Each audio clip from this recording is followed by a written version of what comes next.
درود به مخاطبین عزیز، امیدوارم که هر کجا این کره خاکی که هستید و صدا و تصویر من رو میبینید و میشنوید حال دلتون خوب باشه.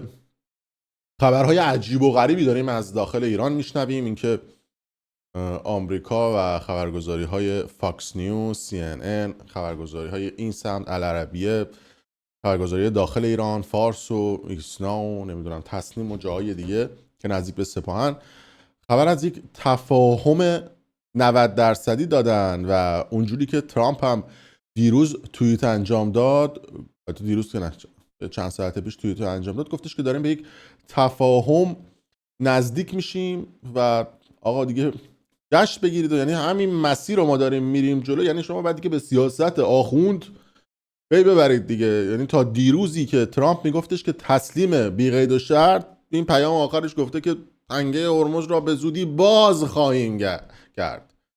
آدم وقتی اینا رو میبینه یه مقداری یکی آقا چه معاملاتی پشت پرده انجام شده و حالا یه سری لیستا رو هم دادن بیرون توی این قضیه و یه سری تفاهماتی که حالا به اصطلاح خودشون انجام دادن و گفتن که آره ما داریم این کارا رو انجام میدیم. و حالا جزئیاتی که اکسیوس منتشر کردن که گفته که 60 روز میخوان آتش بس رو تمدید بکنن، تنگه هرمز رو بدون دریافت عوارض باز بکنن، منطقه به سرعت مینروبی بشه، چون ایران گفته آقا ما مینروبی کردیم ولی دقیقا نمیدونیم کجا رو مینروبی کردیم.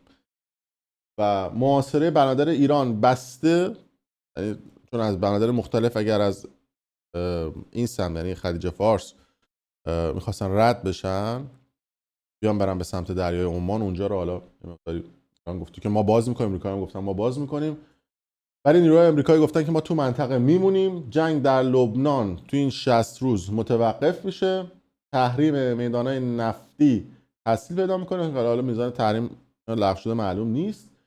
مذاکره در برنامه هسته‌ای آغاز میشه و اینکه گفتن که حالا نیویورک تایمز هم دیروز یه متنی رو منتشر کرده بود و گفته بود که قراره که 25 میلیارد دلار از پولای بلوکه شده ایران رو بهش بده که چه کاری حالا دارید میدید ایران، مستقیم بدید لبنان، یعنی کارت به کارت کنید لبنان، راحت تره دیگه، درد سر بشه بره ایران اینا دوباره بدن لبنان، اضافه اومد سقف کارت به کارت پر شد، بدید غزه، بدید لبنان، بدید فلسطین، بدید بورکینافاسو. تو ایران نیاردشون دست مردمو که نمیگیره. من میدونم، شما میدونم، اونا میدونم، بدید بره اون و راحت دور همن بخورن و بلیستن و ببرن، کسی هم ناراحت نمیشه، همه هم میگن دمشون گرم چه تصمیم انقلابی اینجا انجام شده و اتفاق افتاده. میدونی که نفر ارشد مذاکره کننده ایران هم الان قالیباف دیگه، یعنی قالیباف الان هست، ولی الان بحث اصلی سر اون اورانیوم غنی شده است که ایران میگه آقا اون 400 کیلوه. داستان اصلی اینه که یه گند دیگه این هم وسط بالا اومده، این اورانیوم غنی شده مک 400 کیلو نیست، یه عده میگن 470 80 کیلو، یه عده میگن 340 کیلوه، یعنی اون 400 کیلو نیست. ایرانی‌ها به امریکایی‌ها میگن آقا این 320 کیلو، میگه آقا زر نزنید اون 70 کیلوشو شما میخواید برید بمب بسازید. آمریکا میگن نه 400 کیلو نیست، 470 80 کیلوه.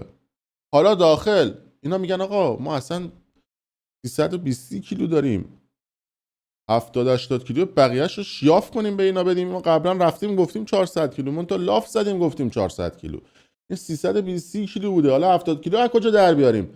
رفتن به امریکایی‌ها گفتن که آقا مگه شما نمیگید فوردو رو زدیم، این تو زیر فوردوه، برید خودتون در بیارید.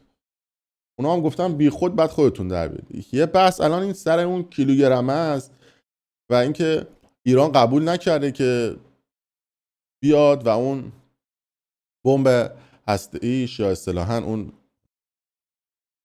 اورانیوم غنی شدهش رو بده به یک کشور ثالث، نه به چین نه به روسیه، چون میدونه که اگر اورانیوم غنی شدهش رو ایران به روسیه یا چین بده تمام دیگه، یعنی شما دیگه ایران رو برای اونها میدونن، اینو ایران تموم شده بدونید دیگه، یعنی اون برای اونها اهرم قدرته. تنگه هرمز هم بهش اضافه شده، آقا دیگه باید تعارف نداریم دیگه. شما هر چقدر که از این آخوندا بدت بیاد، هر چقدر از اون سیستم بدت بیاد، تنگه رو گرفته دستش. یعنی ما فقط الان متوجه شدیم که رسانه‌های امریکایی دارن گندگوزی میکنن، میگفتن آقا ما تنگه رو باز میکنیم و ایران هیچی. خب اگر نیست خب میرفتید باز میکردید. الان خب 70 روز تنگه دستشونه، هیچکی هم نتونسته باز بکنه. یه جوری تنگه رو بسته، فقط شما مجبور شدید بالاتر تنگه رو ببندید. ما دیگه واقعا تعارف نداریم دیگه آقا. بعد اینو گفت اگر داشت میزه تارو مارشون میکرد، یه جوری تنگه رو گرفتن شما رو مجبور کردن بهت مذاکره باشون بکنید. پاکستان چپ و راست داره میاد مذاکره میکنه. امارات البته یه تحلیل دیگه ای هم وجود داره ها، یعنی اینو هم ما باید بذاریم بغل این قضیه که ممکنه ایران هیچ چیزی نباشه، هیچ قدرتی هم نداشته باشه. امریکا منتظر اینه که این 60 روزه که گذاشته برای اینکه جام جهانی رو برگزار کنه تموم بشه، تو اون 60 روز هم فرصت داشته باشه، چون اومده گفته آقا تو ایران تک میزنه گربه میرقصه، میگه ما با قالیباف میبندیم، یه دفعه سپاه میاد وسط، سپاه رو میبندیم، نماینده مجلس میاد وسط، نماینده مجلس میاد وسط، رئیس جمهور میگه آقا یه حالی هم به ما بدید دیگه، ما هم هستیم، حداقل ما رو هم آدم حساب بکنید. میگه رئیس جمهور هم یه نظری میگیرن تو اینا گیر و گیری، ببینن داستان از چه قراره، پیچ میخوره همه چی با هم. آمریکا هم گفته که آقا آروم باشید، ایرادی نداره، یه 60 روز ما بهتون فرصت میدیم، برید خودتون به جمع‌بندی برسید، ما هم بریم جام جهانیمون رو برگزار بکنیم، تجدید قوا هم بکنیم. چون تو رسانه خودشون هم گفتن که آقا بیش از 30-40% از موشک‌های تاتشون هم شلیک کردن امریکایی‌ها. یعنی این ور قضیه هم بعد ببینیم که ایرانی هم خوب مقاومت کرده دیگه. منصفانه اگه بخوایم به این وسط به دو طرف نگاه بکنیم، اینم زده دیگه، میشه بگیم نزده؟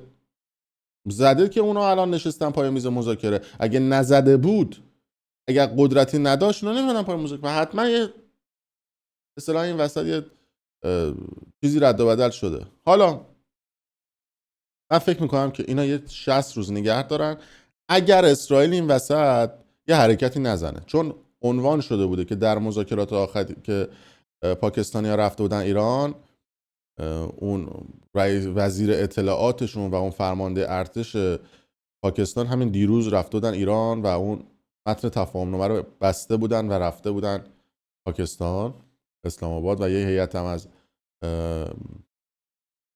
حاشیه خلیج فارس اومده بودن رفته بودن تهران. چیزی که حالا بستن و چیزی که الان تفاهم کردن، امنیت کشورهای حاشیه خلیج فارس رو هم تأمین میکنه و حالا دور هم دیگه دارن با هم دیگه به یه تفاهم میرسن.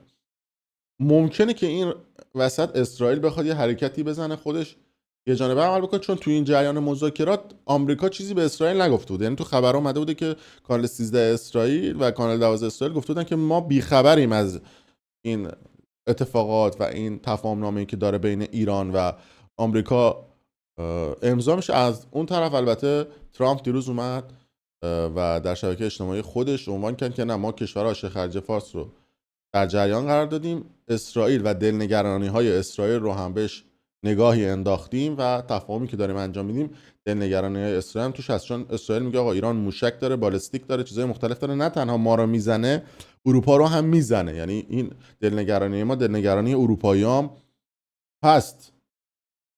ایران قدرت موشکی داره بیچون و چرا، که من اومدم گفتم آقا ایران 3000 تا و 30000 تا نداره، ایران 300000 تا موشک داره، که یه عدهشون اومدن.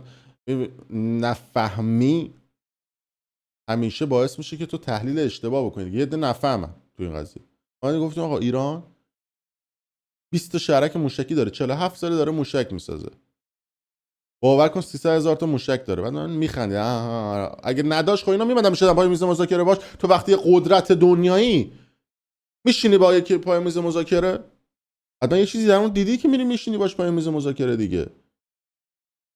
غیر از اینه حالا بعد وایس این ارزش‌ها چه پاره‌ای بکنن، یعنی بگن آقا ما بر قدرت دنیا رو به زانو در آوردیم و کاخ سفید حسینی که البته ترامپ هم گفته که موضوع اصلی من هنوز اون اورانیوم باقی مونده. یعنی اینو شما شک نکنید، این اورانیوم حل نخواهد شد. قبلا هم تو ویدیوم گفتم اورانیوم مثل ناموس برای اینا میمونه. ایران نمیده، آمریکا میخواد.